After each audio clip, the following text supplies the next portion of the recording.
Welcome to UberCube. This is a podcast where we discuss all things Cube, but with refreshments.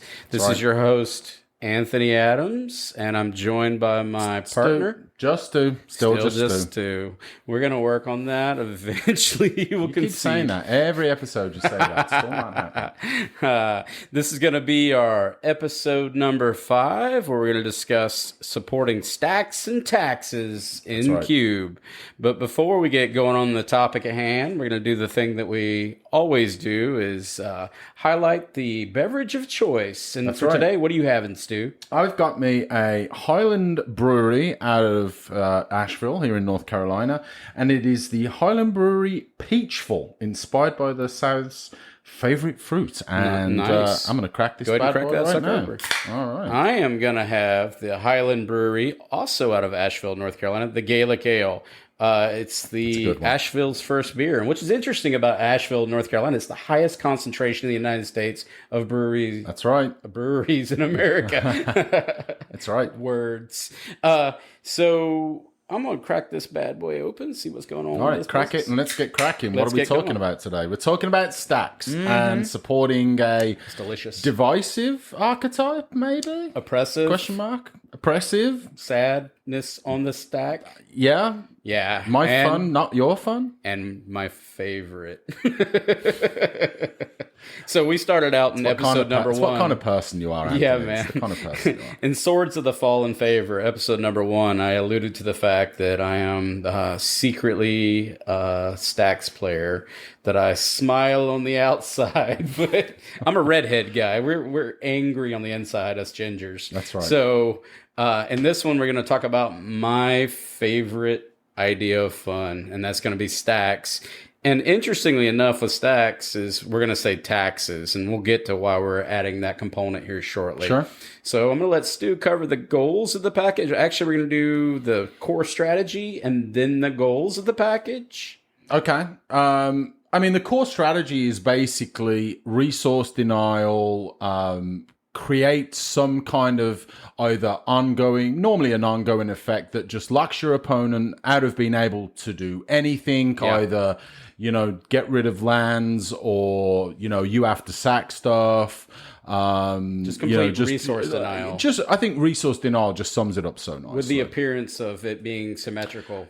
Ultimately it is, but as with any kind of deck like that, you're building around the strategy to break that symmetry and ultimately be able to get ahead. Now, based on our previous episode, Wildfire, you may notice a theme about something Stu and I like. Yes. Our fun is highly subjective. My fun, I don't care about your fun. My fun, his fun, they don't align. I like this card. I like mass land destruction. I know that that's a topic that comes up as being not everybody's cup of tea. A lot of people don't like. Yeah, a lot of people don't like playing against it. If our EDH play, they can't stand it. They viscerally hate it. But we'll talk about that on another episode. How you've kind of made it kind of fun. I mean, obviously, as we said, fun is subjective. Sure. I like it in an EDH setting, and we've said in the past that we're going to try and refrain from referencing too much to EDH, but I like it. The original reason why I wanted to put it together was to combat some of the hard ramp strategies, right? That a lot of people, they love their rampant growths and Kodama's reaches and all that kind of stuff. Right. And I kind of made the point that, well, it kind of sounds a little bit hypocritical if you're okay with someone just going absolutely bananas with dumping a bunch of artifacts and a bunch of lands on the battlefield to access 8, 9, and 10 mana on turn 4.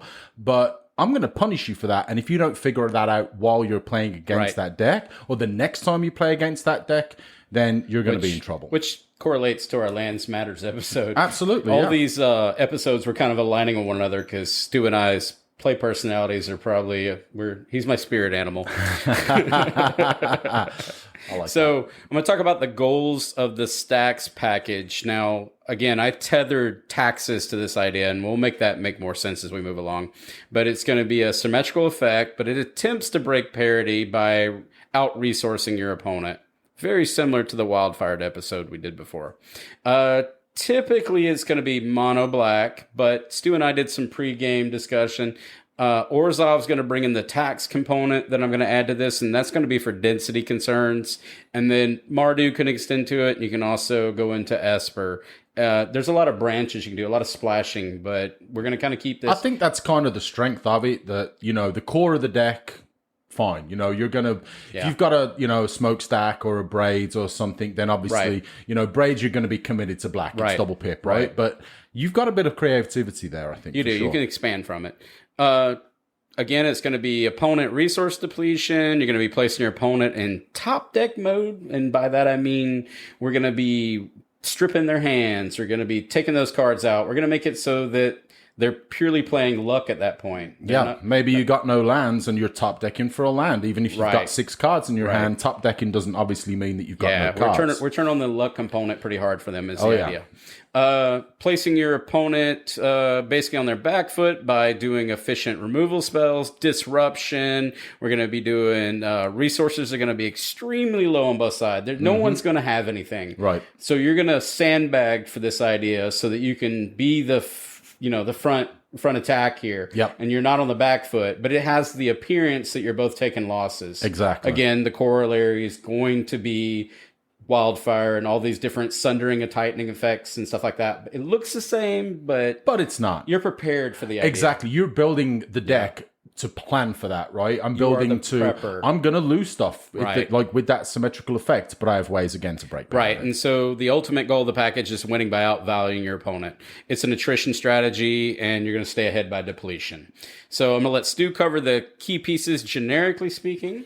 Yeah. So obviously, Smokestack, I think, the most obvious one, right? Braids, Cabal Minion. I also discussed her a little bit earlier. A polarizing card for sure. Again, banned in EDH. Don't want to talk about that too much, but there you go. We did briefly touch on this when we talked about it before we recorded today. So Null Rod, I always think that Null Rod should be included in that discussion, right? Because it's part of that original. This is maybe a bit of history behind it, right? Go ahead. Stax. Why Stax? Why Stax? Why Stax? Because I'm angry? And but why Stax the name? Oh, because of Smokestack? Maybe, or maybe not. Okay. And what's interesting and where Stax, and there's a little bit of, discussion about where the name came from. Obviously, that sounds pretty obvious that it came from Smokestack. Right. But if you've got a few minutes after listening to this podcast or recording this podcast, give us a history lesson? Go and take a look, at a deck that came out way, many years ago, back when it was Type 1, and there was all these degenerate combo decks that were running around, right, with Tendrils of Agony as kind of the major win con. Someone decided enough is enough. This is nonsense, right? We got all these ludicrous degenerate decks running around. I want to build something that is going to prey upon those combo decks.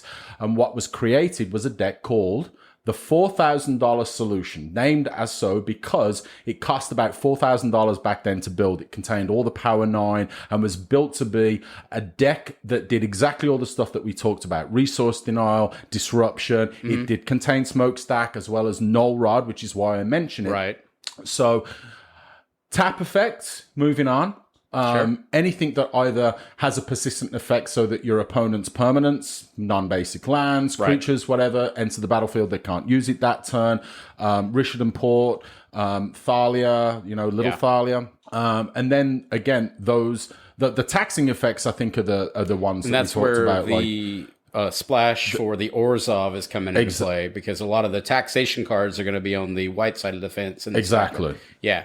So the other piece that's going to be doing, and Stu and I went back and forth in this, I am a firm believer that hand disruption plays a component here. I wouldn't disagree. I think it's, would I say they're essential cards as they are maybe in some of the archetypes? I think you can build a Stax deck in a cube without relying on them, but I think they could be kind of great. I want to put my opponent in luck mode, and I want to be in strategy mode. That's the idea if we want to boil it down, right? Sure. So the next one is kind of a key piece would be the efficient removal, as we talked about, and we'll go over that more extensively. And then we're going to want to have resilient or token producing creatures, some planeswalkers, or just a big old fat ham sandwich, because it's the last man standing kind of strategy, right? Exactly. Or last person strategy. It's attrition, like you said. Now, ultimately, when you look at Magic at its absolute root level, everything is attrition, but this is really bringing it to the forefront of the strategy. If I had to just wrap all this, it's oppression. It is. Yeah, and I love it's the kind of Magic that I like to play. My fun, not your fun. And some of the key win cons, and we talked about it, and this one's makes me giggle a little bit. Your opponents concede. Mm-hmm. Yeah, I've played against decks like that when I'm just sitting there and I know that, if I know that my opponent can win and I'm just not doing anything for the next 25 minutes, unless we're paying for $20,000 a round, I'm scooping it up if I can't play Magic. Any boomers out there like me? Kenny Rogers said this best. You got to know when to hold them. Know when to fold them. Yeah, I don't there's plenty of guys out there that I know play with the, it ain't over till it's over. If I've got 1 HP and a card in my hand, I've got a dream. But I do respect those lone wolves. I do. They're better men than I am, better women than I am, better players than I am. I'm not about it. I value my time too much. The other one is outpacing your opponent via resource denial. Obviously, that kind of plays in that scoop factor. And then, as we talked about, win with a ham sandwich. And what I mean by is any old thing. I mean, it could be a 1/1 flying spirit. It could be the residual 3/3 from a planeswalker. Whatever's going to get in there is something that's going to get incremental damage and just finish the game. Because ideally, they're just on lock. Yeah. So it's either they quit or they die to something miserable. Yeah. And so Stu's going to cover what this archetype pairs well with. Yeah, so we talked already quickly about the token strategy. Right. So anything that can generate permanence, certainly I look at something like braids, right? You got to sack a permanent every upkeep. That can get very out of hand very quickly. Yeah. So if you have a way to just get permanents on the battlefield very quickly, Bitter Blossom, Ophiomancer, Grist, those kind of cards, super, super strong. Aristocrat strategies. Or Aristocats, if you're huge Disney fans. Not a good movie, by the way. It's not my favorite. It's not my... But yes, Aristocrat. I'm more of an Oliver and Company kind of kid. Listen, I've got children. I've watched Frozen a million times. So, yeah. Things like Gravecrawler. Right. Amazing card, right? Can you get it back? Bloodghast only requires a land. Obviously, Gravecrawler requires a little bit more setup. Yeah. Bloodghast is incredible. All you need is a land. So anything that, I don't mind if I'm sacking that creature, because I know that all I have to do is play a land and get it back in the next couple of seconds. And then again with the tax effects, anything that is just totally choking your opponent, slowing them down. Your lands enter the battlefield. Which we're going to cover in a few minutes. But all these pieces that are...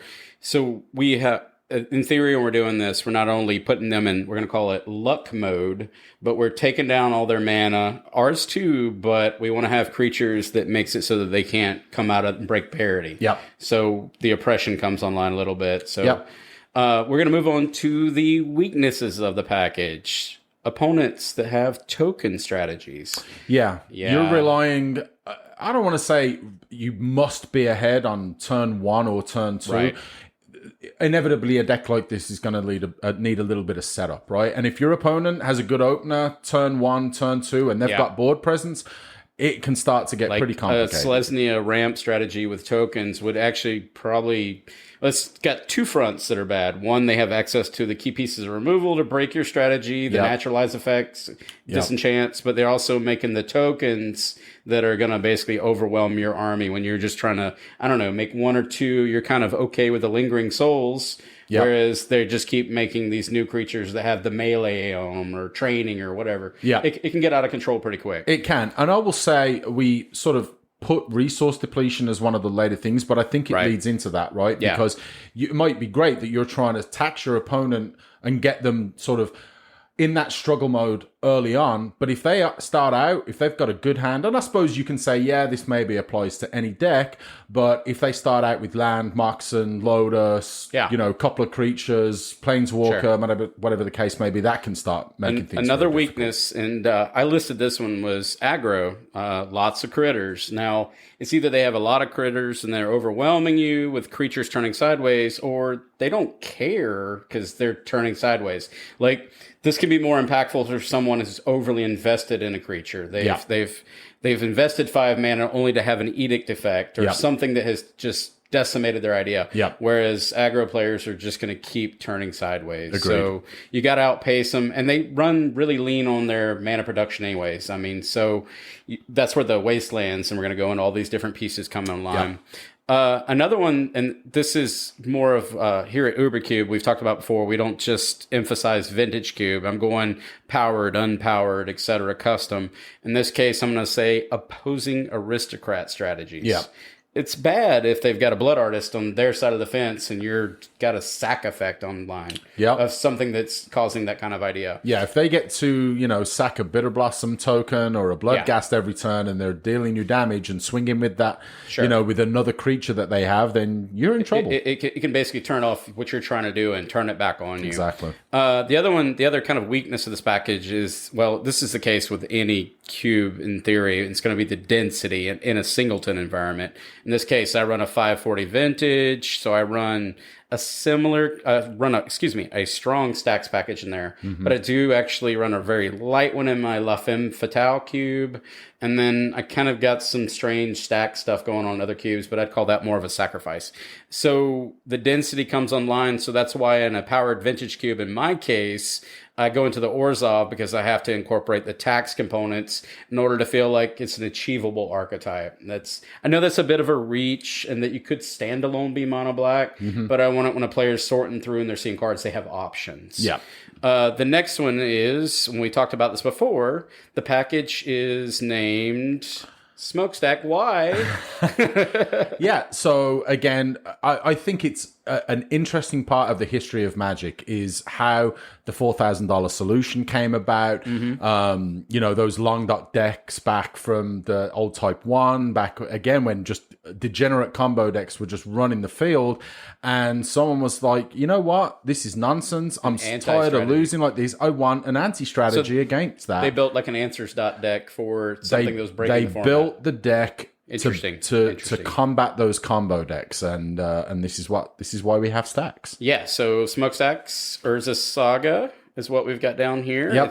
And interestingly enough, so I kind of wanted to do the Cube Cobra statistics, and we're going to go over our S tier as we go through these cards. I'm going to give the percentages, and unlike our Wildfire episode where there wasn't necessarily a corollary, there was a 2 to 3 gap that we saw between Burning of Xingye and Wildfire. I'm seeing a kind of an alignment, or at least a parity here between these things as I call them out. So it's a fraction of a percentage point between Smokestack and Tanglewire. Obviously very, very different cards, kind of work in, a similar-ish kind of way in that the resource depletion, although I would argue maybe that Tanglewire does sort of operate in a very different way to Smokestack, in that I can definitely see me trying to put Tanglewire in more decks than I'm trying to put Smokestack in. I have a habit of trying to jam everything we're about to name in the same deck. I can't stop myself. And first up, we're going to cover Smokestack. It's a 4 colorless mana artifact, and it reads as follows. During your upkeep, you may put a soot counter on Smokestack. During each player's upkeep, that player sacrifices a permanent for each soot counter on Smokestack. Now, this is played in 10.36% of cubes found on Cube Cobra, which is about 5,752. It's a lot of cubes. Yeah, and you're going to find degenerate players trying to do pretty awful things in their decks. I like it. And interestingly enough, you're going to find it correlates like peas in a pod with this next card, and that's going to be Tanglewire, and that's going to be a 3 colorless mana artifact with Fading 4, and it reads as follows. At the beginning of each player's upkeep, that player taps an untapped artifact creature or land he or she controls for each fade counter on Tanglewire. And that's played in 10.68 cubes found on Cube Cobra, which is about 5,930 cubes. Yeah, I'd be interested to see how that correlates just with the number of vintage cubes on Cube Cobra, kind of see if it's like really played predominantly as a vintage cube card, right? I would assume so. I would assume so as well. I would imagine that most players will want to see this. But I have chosen to cubes. branch out, and this particular art of Tanglewire has a female on it. I did put that in my Femme Fatale cube just for the effect. It's a really cool piece as of you art, mentioned man. earlier, you can play this card without having to have a full stacks package. The next one is going to be Braids the Cabal Minion. And I'm going to let Stu talk about her. Yeah, so Legend, she is wonderful. First of all, she's got like pilot's goggles from the First World War, braided hair, to go with the name. And she's like, I don't know, looking back at something while she's looking at this beautiful riverside scene. Anyway, 2 colorless, 2 black. At the beginning of each player's upkeep, that player sacrifices an artifact, creature, or land. Nice. Beautiful. And yeah, so she's the creature component, so she does have, granted, everything dies to removal. We've all looped around that 1,000 times. Of course. But she is probably a little bit more susceptible to death here, but she's also very recurable, and we'll get to that, and all the things you can do with that.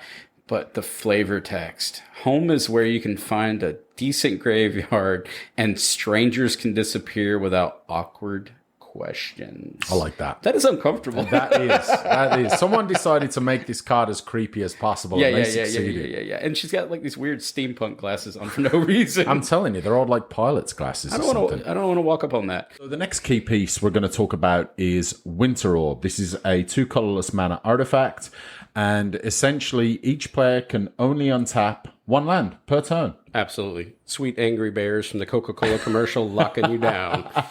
Yeah. Wonderful in this archetype. Absolutely. From a fun perspective, though, this card sucks. It does. It sucks. Like, I don't want to untap 1 land a turn. I want to untap 10 I don't want to see this in a turn. Commander. This is a miserable Commander game. This is stasis.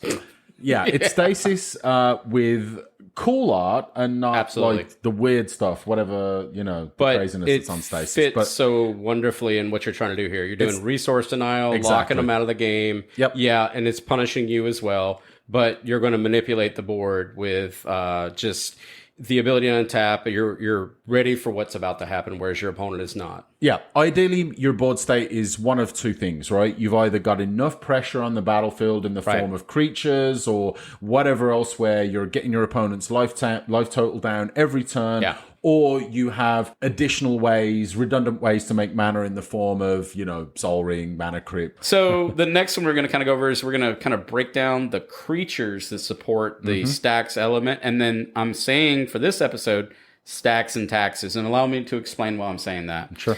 It's the density component. In the 540, it's, as we just named off those couple of key pieces, I'm running singleton. I'm not running duplicates of. Of course. So I need things that keep the threshold there, but also cross-pollinate with other archetypes. And a lot of these we're going to call out are going to fall well within your white weenie decks. They're going to fall within your control spectrum. They're going to hit in your artifact matters. And as we name them off, you're like, oh man, I can just play this and that archetype. Yep.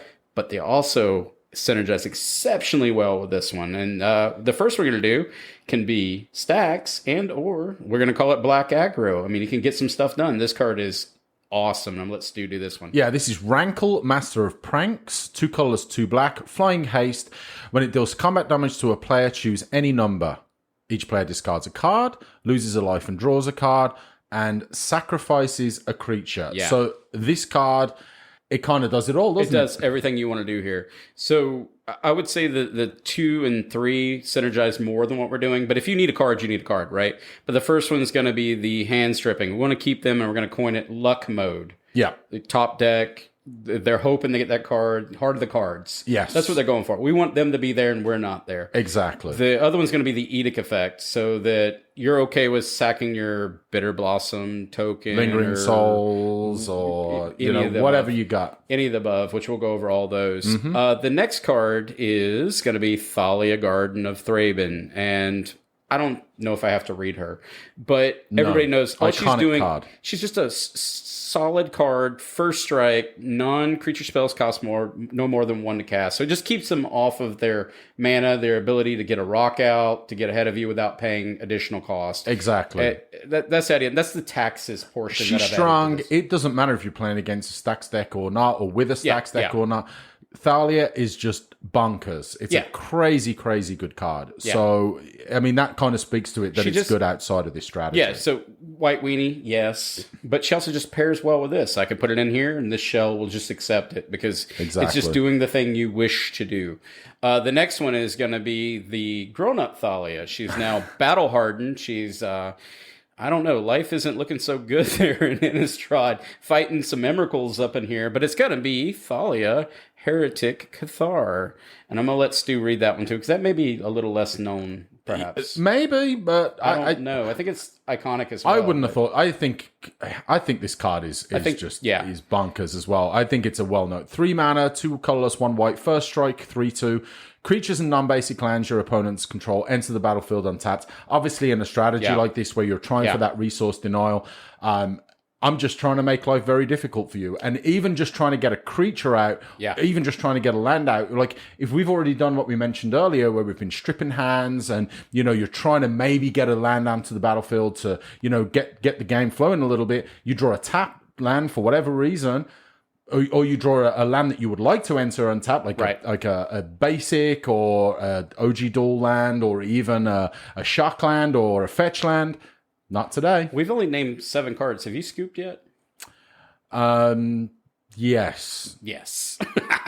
I have well scooped by now. All right, so we're going to go some more scooping cards. Opposing Sovereign is kind of more the same. It's going to be a 2/1 for 1 white and 1 colorless. And what this human does is creatures your opponents control enter the battlefield tapped. It's just more of that, keeping them locked down, lands locked down, creatures locked down, controlling the message, luck mode. Exactly. This next one's really cool, and this is going to fit into one of those interesting control, white weenie, stacks and taxes strategies, and I'll let Stu carry that one forward. Yeah, Elite Spellbinder, 2 colorless, 1 white for a 3/1 flyer. When it enters the battlefield, look at target opponent's hand. You may exile a non-land card from it. For as long as that card remains exiled, its owner, which is interesting, may play it.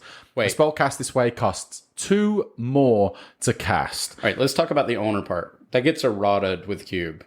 I am the owner of all the things in the cube. You don't get to turn this card around on me. All you cube guys that are adhering to the exact wording of that, I'm sorry. Look, at the end of the day, let's start about the body. It's a 3/1 flyer. Right. All right? That is very significant. Number 2, it's hand disruption. Yeah.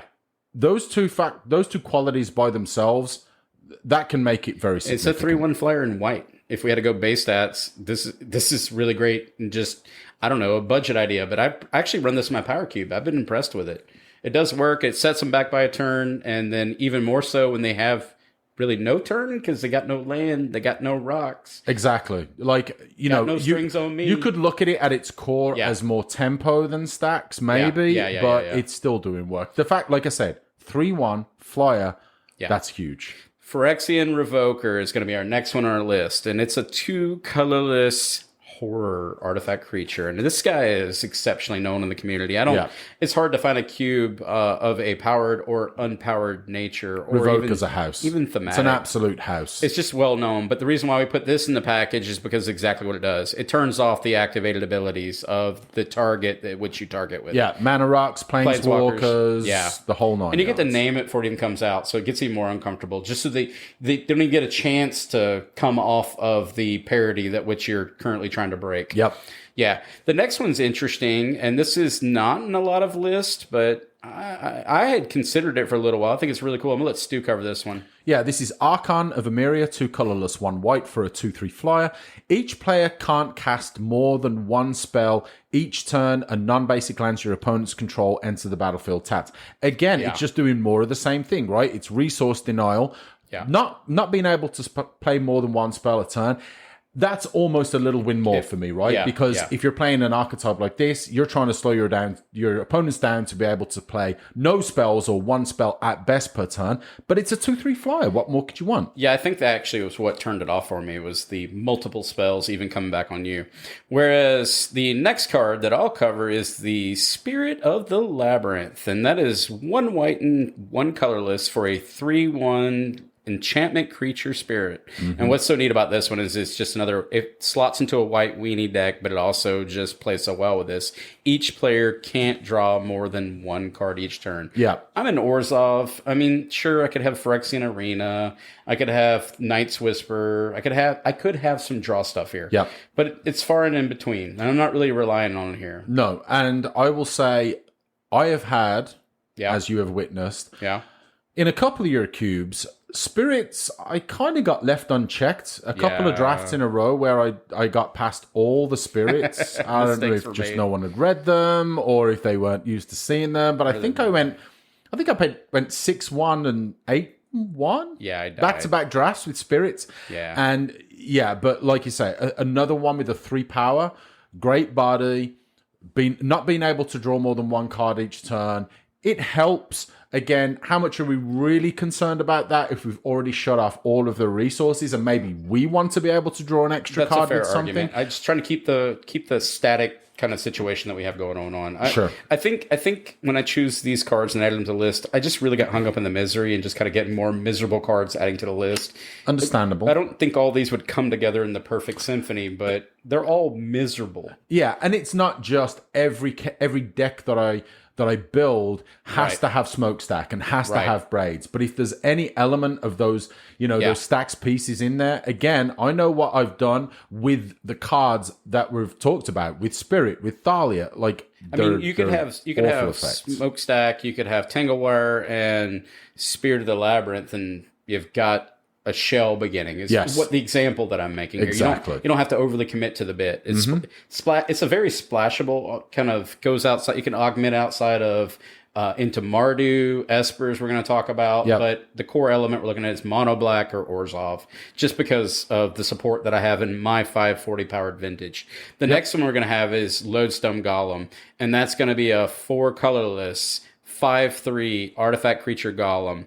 Non-artifact spells cost 1 more to cast. It's just adding a tax to the battlefield. Now, this card standalone, it's a beater by itself. Yes, it is. I'll scoop this up anyways. Yeah, 5 power is absurd. That is a huge fist to be swinging with very early on. I love this card. I'll race into this one to a green ramp deck and have no problems dropping I got no problem. Black Lotus, Crack the Lotus, land, Lodestone Golem. Now I've got a 5 power creature. Best of luck to you. Yeah, and then it's another layer of oppression that supports the archetype of the stacks and taxes that we're kind of doing here. Absolutely. The next one is an addition that I have in my power cube that I'm going to let Stu read because I'm in boomer vision, as you guys talked about before. My reading glasses are only so far. So this is a card that I am in love with. I love the art. I love everything about it. This is Douthie Voidwalker. This is a Douthie Rogue 3/2 for 2 black.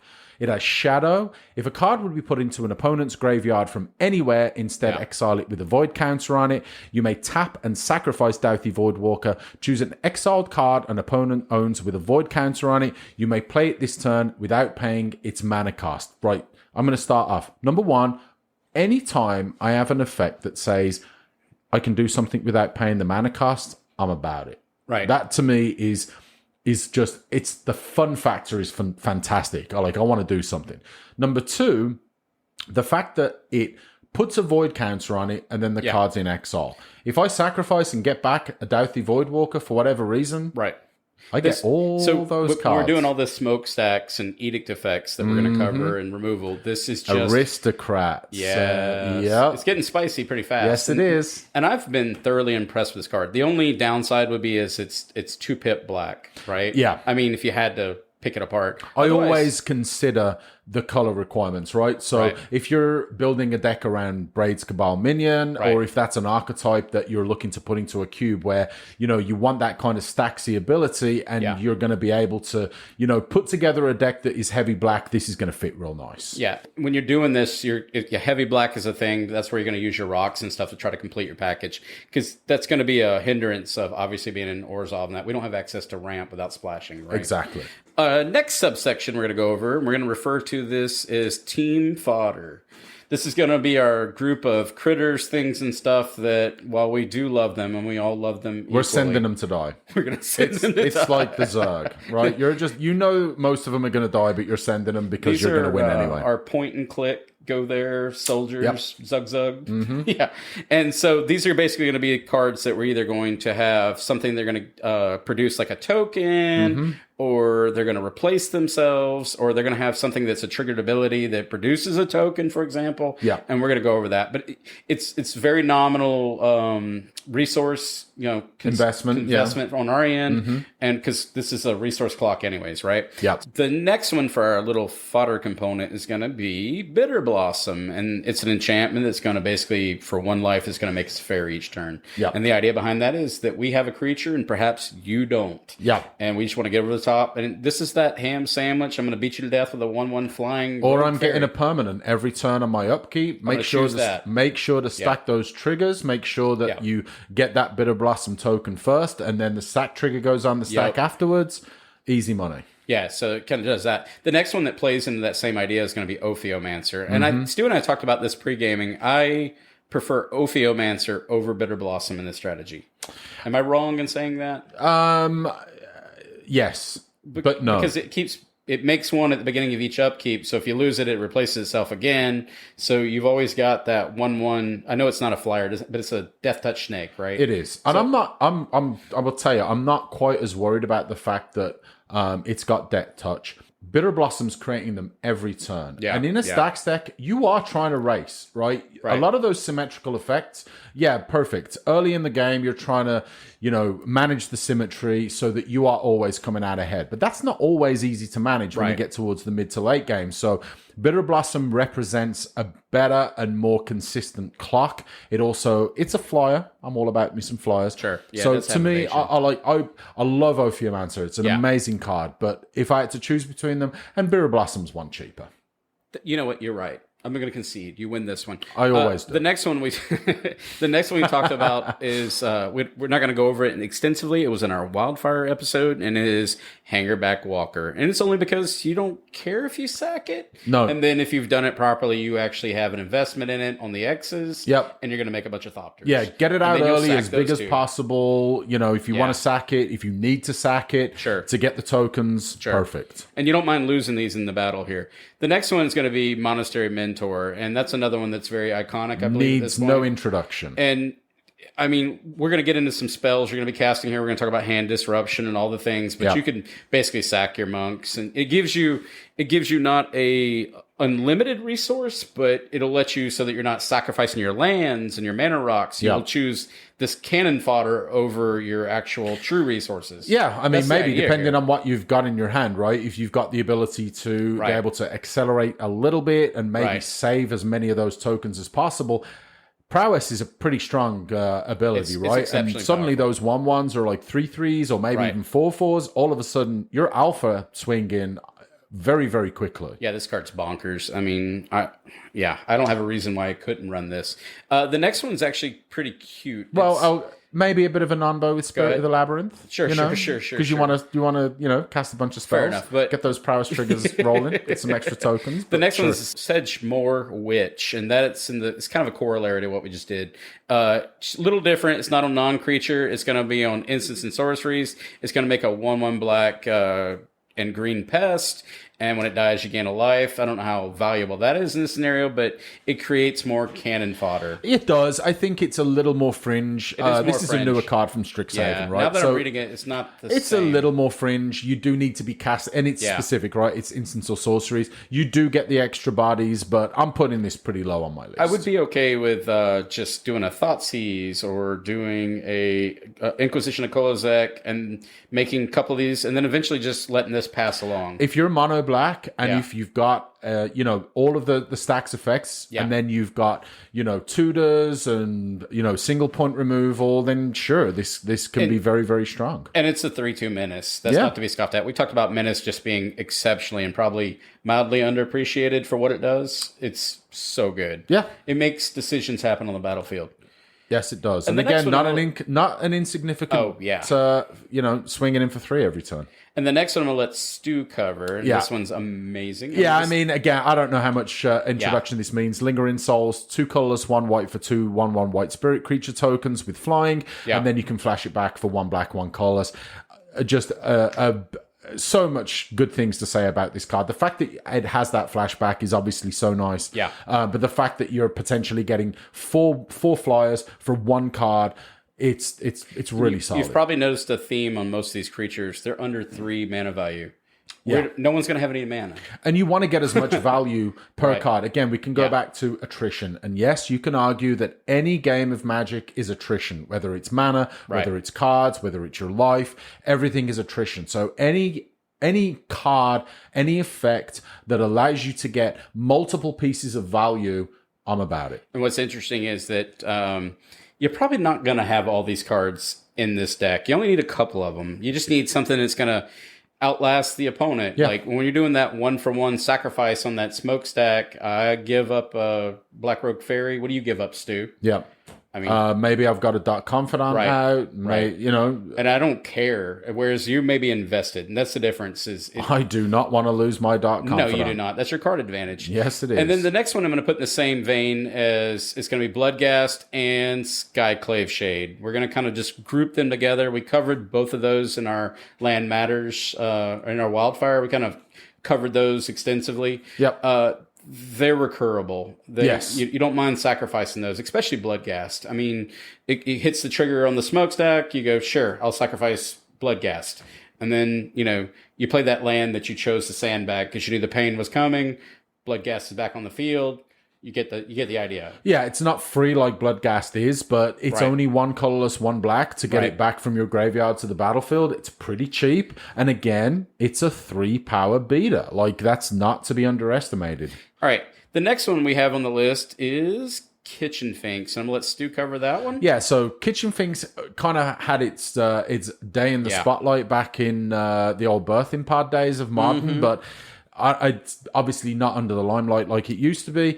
1 colorless and then 2 of either green or white comes into play. You gain 2 life for a 3/2 with Persist. So obviously, if you're sacking permanents to braids or whatever the case may be, pretty nice to be able to sack a creature that comes back and gives you life. And it has Persist, so to reiterate, goes into the Persist combo. Comes back, Persist combo. That's what I was going to get at. So there's cross-pollination. So a lot of these creatures we've named at this point, they're no strangers to cubes. They're not. They just play nice with the not nice archetype that we're talking about, which really speaks to the character of these cards. It does. And I mean, Kitchen Finks is an interesting example. So I'll ask you, do you still run Kitchen Finks in your cube? I do. Okay. I like it. So, and you're going to run a card like this because it exists and has a great presence in those archetypes, right? If you're running a cube and you're building a Persist archetype or any kind of sacrifice in those colors archetype, a card like that is amazing. I mean, I just mentioned the old Birthing Pod Modern deck. Anytime I can sack a creature and get a 4-drop, and then I can sack it again and get another 4-drop, I'm pretty excited about doing that. So, again, very flexible card for me. And so the next card we have, and I don't think I run this any longer in my Power Cube, but I do run it in my Horror Cube because it's a zombie, and it's going to be Gravecrawler. I'm kind of on the fence on whether or not you should be running this in the Power Cube. I almost feel like I like you it. Should. Yeah. I don't have my list in front of me. If I'm just being honest, I honestly can't remember. What did we talk about earlier, right? The fact that Aristocrats exactly. So you really need an Aristocrats archetype that's built in to really get the best out of Gravecrawler. Which is in my my Horror Cube, not my Power Cube. My Power Cube no longer supports Aristocrats. I love Aristocrats, and we're going to cover that in the very near I do future. too. I have at least 2 or 3 EDH decks that have either Aristocrats as a major or No, I would say even a pretty major theme in it. So a card like Gravecrawler. But since we went off the rails with Aristocrats, because it is a mechanic, it is a synergy with the Stax components here, so there's no reason not to talk about it. Yep. In my powered environment, it just got outclassed. I tried. I would agree with that. It didn't function, but in an unpowered cube, it can thrive. In I would cube, agree. it's nuts. But I'm not going to agree with I'm you. going to probably draft it tonight when we do our horror cube. I want Gravecrawler in there. Why not? I love it. We're going to move over to our next section, which it was a little bit of a tit for tat conversation that Stu and I had before we started this. Was the value in having a hand disruption package just added to this? Yeah. I'm a believer. Stu, are you a believer in? Yes and no. The reason why I could certainly make arguments against cards like Thoughtseize and Inquisition of Kozilek. Right. These cards don't need any introduction. Right. Hymn to Turak maybe not quite so much because you do get 2 cards for 1, which is nice. I'm trying to strip your hand or deny you the ability to play cards or get you to sacrifice permanents in the form of lands or creatures. If I'm sort of focusing on that as the strategy, and if we're talking stacks, specifically as that is the primary focus, I'm trying to deny you resources like crazy. Are you saying that by taking the time off to do this, you're taking away from the core strategy of destroying the resources? Not just that, but if you are, let's say you're in that mid to late game, right? You've already got the board kind of locked down, but that's starting to catch up with you a little bit, that symmetry, right? You might be getting towards the point where you might have to, get rid of one of those stacks pieces. Maybe you have to sacrifice your Braids Cabal minion, and then you're on once I've got rid of that, and now that parity's been removed, now I have to win. Thoughtseize, you are not winning with Thoughtseize. Yes, no. If you haven't got to the point where, or if your opponent still has a mitt full of cards, then sure, it might have some value. But it's a little situational. Am I going to be sad to draft it if I'm playing stacks and I know I'm playing heavy black? No, but it almost feels just a tad bit win more. So in the shell that I have ran in the past, I'll pick any of these 1 to 2 of this entire grouping, which Stu mentioned was Thoughtseize, Inquisition of Kolozek, Hymn to Torak. Here's one that we didn't talk about and pairs exceptionally well is Liliana of the Veil. And because she has on her primary stuff either discard a card and she has an edict effect. Yeah. And we're not going to go over that extensively, but it's the Planeswalker that plays nice with stacks. Yeah. And then there's Mind Twist and Duress. I think I want to say Duress I would certainly put in the same category as Thoughtseize or Inquisition of Kozilek. Sure. The reason why Mind Twist doesn't is because if you have been fortunate enough to get like Land, Soul Ring, and a couple of marks, I will be more than happy turn 1 to Mind Twist you for 3 or 4 if I'm lucky, or even 2. That is immediately impactful. Amazing tempo play. Mode, top deck mode. That's awful. Absolutely. If you've mulliganed to 6 and now you've got 2 cards taken out, now you've got 4 cards, that's trouble. And the more we looked at this list, there's 2 cards on here that actually resonate to me, and it's going to be Collective Brutality and Kitesail Freebooter. And I'm thinking I'm even leaning towards Kitesail Freebooter because it's a creature in this scenario. When we're building this podcast, I capture a bunch of images that I think speak to me on what the archetype does, right? Yep. And then Stu and I start doing what we do, and in midstream, I'm like, I don't know why I added this card. But, we've actually, through editing, removed some of these. But Kitesail Freebooter, man, it's a 1/2 human pirate for 1 black 1 swap and 1 colorless. You get flying when Kitesail Freebooter enters the battlefield. Target opponent reveals his or her hand. Choose a non-creature, non-land card from it. Exile that card until Kitesail Freebooter leaves the battlefield. What I like about that is it strips their ability to get back online, right? Yep. Sure, it doesn't get a land, but it doesn't get a creature either. And our next section we're going to talk about is going to be our highly efficient removal suite. And notice the keyword highly efficient because nobody has any mana. Or at least, so we got to be lean. I do. You don't. So this is our lean manufacturing kill suite is what we're going to do here. So we're going to just name a lot of these off. Path to Exile, Swords to Plowshares, all 1 drop. Pretty straightforward. The one that actually resonates with me is Fatal Push because it's expandable because the Revolt mechanic it has attached to it. It's pretty sweet. I like that one a lot. Mana Tithe because, oh, wow. And you know what? Chris Moore, who's going to be on our next episode. Talking Pauper. Yeah, if I'm doing full disclosure, I actually at one point said I didn't like this card, and this is kind of my penance. You're a heathen. I know. You're a heathen. And now I run it. No one expects Mana Tithe. Caleb Gannon would be infuriated with you for even admitting to that. Yes. You take that to your grave. Well, okay? I just told the world at one point I scoffed at this card, and I'm apologizing right now. All right. So the next one is actually an interesting card. It's not a Stax card, but it's Swift Reconfiguration. I include this because it's highly efficient removal spells, an enchantment or flash. It basically turns whatever they have into a vehicle that they must have crew 5, and it loses all abilities. Blood Chief's Thirst, and then one that's actually pretty sweet for this package is Damn. I like this card if for nothing else, other than the fact that, well, I say if for no other reason, it is either destroy target creature or it's Damnation. It's Wrath of God. Right. It's 2 colors, which obviously Damnation is not. Wrath of God is not. Sure. However, the sorcery speed, 2 pip, to only destroy 1 creature. Yeah. Little bit awkward, but the fact that it does have that ability, does it make it better than either of those cards? Hey, if you're in those 2 colors and only those 2 colors, it should be pretty easy to cast. Yeah, so again, for pure repetition purposes, we're doing resource depletion. We're locking the opponent down. We're locking ourselves down, so we need efficient removal spells.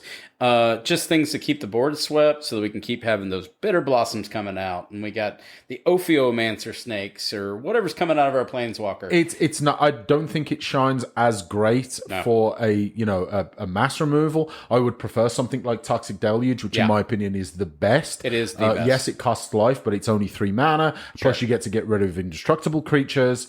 It's powerful. And then could we possibly throw Armageddon in this mix if we want to get nuts, just to blow up all the lands? Does that seem desperate? Or? I think, I don't know if I would necessarily call that part of this package. I love Armageddon if I'm drafting mono white. I would love nothing more than to put a couple of Thalias out there and then just Armageddon, and I'm swinging 4 power for 5 turns. I'm probably winning. But it's a timing type of situation anyway. Yeah, right? Maybe. Yeah, you got to break symmetry. So we talked about it before. There's 2 Planeswalkers that I personally listed on our show notes that just, I think, pair so well with this, and I'll explain why. So the first one's Liliana the Veil. I mean, she doesn't need an introduction. She's got the discard, so she's got the hand stripping. Luck mode top deck, right? Yep.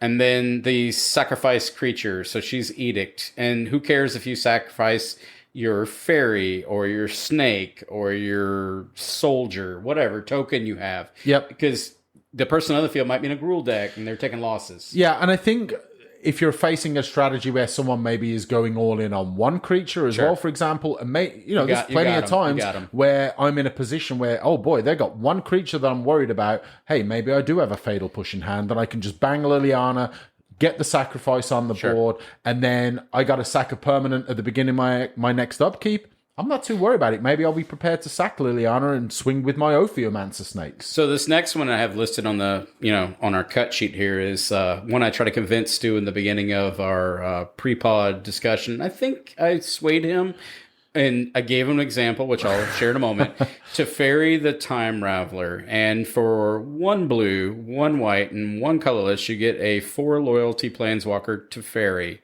All right, so Teferi Time Raveler, 1 colorless, 1 white, 1 blue. Static effect, each opponent can cast spells only any time they could cast a sorcery. +1 that you can cast sorcery spells at flash speed, and -3 to return a target artifact, creature, enchantment to its owner's hand and draw a card. And I will say, this card is bonkers. Have I convinced you? You don't have to convince me to the raw power level. In a vacuum, this is an absolutely outrageously powerful card. Do I think that it deserves discussion in the grand stacks discussion? Maybe not. In a world where Winter Orb exists. Exactly. And then you bounce their thing and you draw a card. Exactly. And this is kind of where I was like, you know what? I could see where there could be some strength. Here's the thing, though. Not every card has to be, I'm going to deny you resources or I'm going to deny you permission. It doesn't?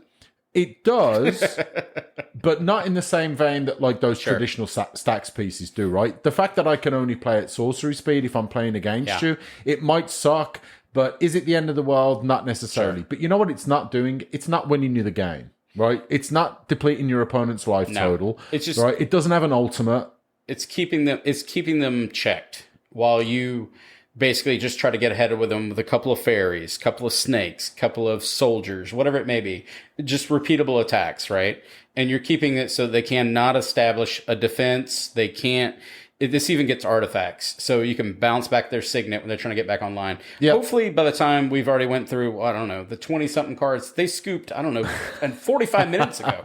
Yes. But, I mean, we've been doing misery.deck this whole episode, and we're just carrying it further. I would say the only reason is, like I said, it feels a little bit win more, and it is. I would rather focus more on that resource denial strategy with things like Smokestack and Cabal and Braids Cabal Minion, Winter Orb, Null Rod, and then the other cards. Yeah, I want that hand disruption. Maybe I want that removal, but then I need cards to win. And for this next section, it doesn't really require any statement because we're in Orzhov, we're in Mono Black, we're maybe in, I don't know, Mardu or whatever. Jeskai. No, Who cares? You need rocks. Esper. You need mana resources that you can get ahead of your opponent so that you can take this game over, right? Yeah. And that was that ultimate corollary that we keep making back to that wildfire package. You're trying to just break the parity, break the symmetry, and go ahead, right? So rocks, all kinds of rocks. I don't care which one you got. If you have mana and I have mana and you don't, I'm playing the game and you're watching and you're not. Play the game. And by now, you've scooped, I don't know, 19, 20, 22 times now. 100%. I'm not one to drag things out, right? I want to have fun. I'm not playing for money. If you've either stripped my hand or you've made life that difficult for me, I'm over it. So the next section we have, and these are kind of the supporting lands for the package. They're the resource denial segment. Yeah. And I'm going to let Stu read these off because I got a little bit of a frog in my throat. So carry on.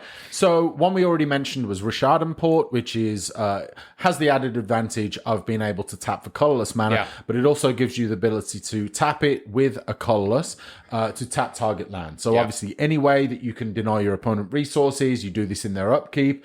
Feels bad for your opponent. Yeah, so they untap, upkeep, tap them down. Misery on the stack. Exactly. Yeah. Strip Mine and Wasteland, again, don't need much introduction. You're destroying their lands. And then finally, Volrath Stronghold. I dig this one. I added that one. I thought it was interesting for this because you want repeatable. You want to be able to get back to your low-cost threat, basically. Yep. And, this is one of those cards that I've had in my cube forever. And in truth, I haven't gotten a great deal of use out of it, I guess, at this point. But the more I ponder on it, I'm like, if I was doing a stacks deck and I knew that everybody's going to have stuff just fodder dying all over the battlefield and I wanted to get certain creatures back, like Hangerback Walker or whatever, so I can get back online, this would be a good, nice value piece for me. Maybe you want to sack your Cabal, Braids Cabal minion, and then put it on the top of your graveyard. If you can do that in end step or in upkeep, then just play it on your turn. And then do it again. And it's just constantly taxing your opponents. Maybe, it's a different kind of strategy, not the, the traditional smokestack and Tanglewire approach. But hey, if you got a way to recur that creature constantly, that's bad news bears for your opponent. You can do some silly stuff. Well, so we're kind of moving on to the next little minor subset. And we alluded to this in episode number 1. We talked about the Swords of Fallen Favor. And for some reason or other, I keep bringing up swords over and over again. But there's just some swords that resonate to me. You need to just put them all in all of your cubes and just admit that you're a fanboy for them, and no one will think bad of you, man. No one will. Here is the one that I'm going to name, and I'll explain why. It's the Sword of Feast and Famine. It's really doesn't have to be explained except for the effect it does. Normally we're kind of it's got pro green, it's got pro black, it's +2/+2, and that's all great. But the killer here is when you have a Winter Orb out on the field, because you're locking them down with your stacks package, and you attack him with your fairy, you untap all of your mana. They do not. And that's a scoopable offense. I am more than happy to play in my second main phase and just keep dropping permanents and watching you suffer. And they have to discard a card, so let's just add to the misery. So they're top decking. Would you like to concede? Would you like to concede? Absolutely not. Let's go. Let's go.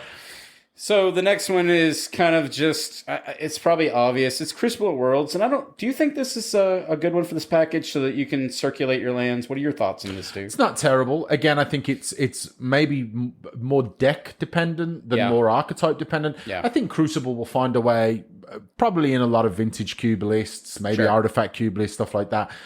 It's a strong enough card in a vacuum that it should be included either way. But I think in this package it can find a home. But I could theoretically sack my land to the smokestack effect and then play a land and tap it. That's kind of what my thought was when I did this. And if you've got like a critical mass of fetch lands, then maybe, if you're playing with like a Renin 6 as well, then... And then with Winter Orb, I'd do that same broken loop, right? Exactly. Yeah. Strip mine, Wasteland. You just kind of loop it, just take them off the resources. So...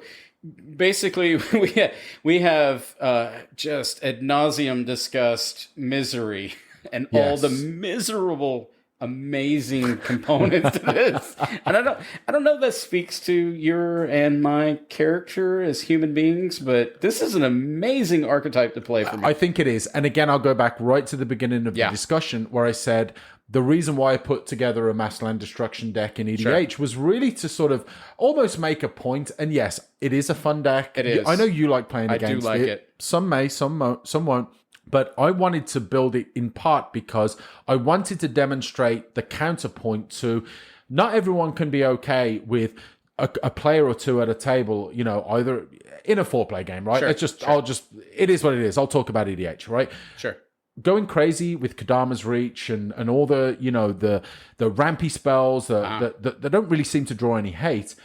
Well, what's to say that there's anything wrong with going the other direction, right? The antithesis. I want to be the antithesis of that. If you're going to be crazy enough to just dump all of your sorcery spells, or your Kadama's Reaches and your explorations and whatever the case may be, I'm gonna show that maybe you should hold back on that a little bit. Sure. So basically, to summarize, the stacks pieces, which we talked about all the major components, the hand disruption, the spot removal, and I did put in here manlands help. If you have one that's didn't talk about that too much, do we? But no. You know what? I agree. Mishra's Factory just beats you to death in this. I mean, yeah. It's crazy that you mentioned. It's crazy that you mentioned specifically Mishra's Factory because it's the most efficient, right? It only costs 1 mana to activate. It swings in for 2. Can go deep rock here. Solid. Yeah, so kind of left those out, but those cards just kind of get in there. They finish it off. This is one of those ones. This is this awkward archetype. We have friends in we're quote unquote, do we call it play group? We're adults. We'll call it play group. We're adults. Okay. We'll call it play Our group. friend get together, play Magic Day. Yes. And during those days, some of our friends are repulsed by this archetype. They just truly are. We have one that his hand shakes a little bit whenever he's got a mind twist in there. You know it's coming. And then you got me that's like chuckling like a banshee. So, I mean, and Stu's cold and a little scary. So, this is a very divisive. It is. Not necessarily, it doesn't encompass friendship. And it's also not a particularly easy archetype to build or to navigate. And we can reference, you want to reference the Sword episode in this one. I'll reference the Storm episode, right? Sure. Storm is notoriously difficult. Is it difficult to build? Yes. Is it difficult to play? Heck yes. Yeah. It's very difficult when you're talking about tracking Storm and thinking about your graveyard and the math and, what Storm count do I need and the life that my opponent has and how do I get, the correct amount of mana and tutor for this. And, it's not an easy archetype to play. Absolutely. But this is also really miserable for your opponent. So maybe you should just get rid of this and put Storm back in your vintage. I had to slip that in. I'm sorry, I had to. He's trying, folks. You know what? I'll put Storm back in. You get a moniker. How about that, bro? Let's go. No, that's too easy. Too easy. All right. I concede. It's just two. All right. I look forward to it. So we're going to move over. We're going to have a couple of shout outs here. We're going to just, I have done this, our good friend Jordan Eckenrode over at MTG Cube. Shout out. I mean, he just continues to make good product. We enjoy his videos. And then we've got another young man that's on the radar. It's MTG Chill on YouTube. I've seen some of his videos recently on Cube Cobra, and he's got some good stuff. He'll do like his drafts going on the MTGO. Yep. He seems to get pretty good on trophy count. And it's actually a fun little video system to watch. Yeah, it's knowledgeable. And then I've got some good friends of mine that's got this cool website. It's a little outside of the box, but this is for our kingdom of nerds, our fellow Stax players. And it's When Geeks Craft. You can find them on YouTube. And what they specialize in, and this stuff's cool, man. They do like stained glass art, like really cool, like Art Deco. She even, the young lady that hosts this, she even made one of the NASA space shuttles, and it's illuminated. It is absolutely gorgeous. And so I just thought I'd take the time to recognize like some really great art. That's awesome. I'm going to share this with you. This art is absolutely gorgeous. I did not see that one, but yeah, we'll check that out. Yeah, check out When Geeks Craft on YouTube, and you can find them on Twitter. All right, other than that, we're moving over to our socials, and let's call us out. All right. Again, thank you guys for listening. If you would like to find us at Twitter, you can reach us at UberCubeMTGPod. If you want to hit us up via email, you can reach us at ubercubemtgpodcast@gmail.com. As always, check us out on the Discord. We got a link on the Twitter.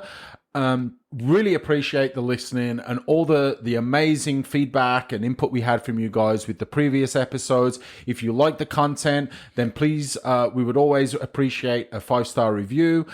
Really goes a long way to promoting the channel and just getting us out there to more Cube enthusiasts and more Magic enthusiasts, right? I kind of feel that I've talked about this in the vacuum, if you will, of Cube guys, but I really want to just do more to reach out to more Magic guys as well. We want to expand the community. Yeah, man. Like Cube is Cube is the best way to play Magic. Let's just put it out there right now. Okay, I love the other formats, but Cube is the best, right? It is. Let's get some more Magic players. We gotta expand this community. All right, so that's a wrap on this really miserable archetype that Stu and I love. Just with the heart of hearts. Absolutely. And other than that... And shout out, much love to all you Stax and Storm and my fun is not your fun kind of players. Angry people out there in the world. I hope you enjoyed this. And this is Uber Bear and a.k.a. Dams out, and happy cubing. Happy cubing. Later. Bye.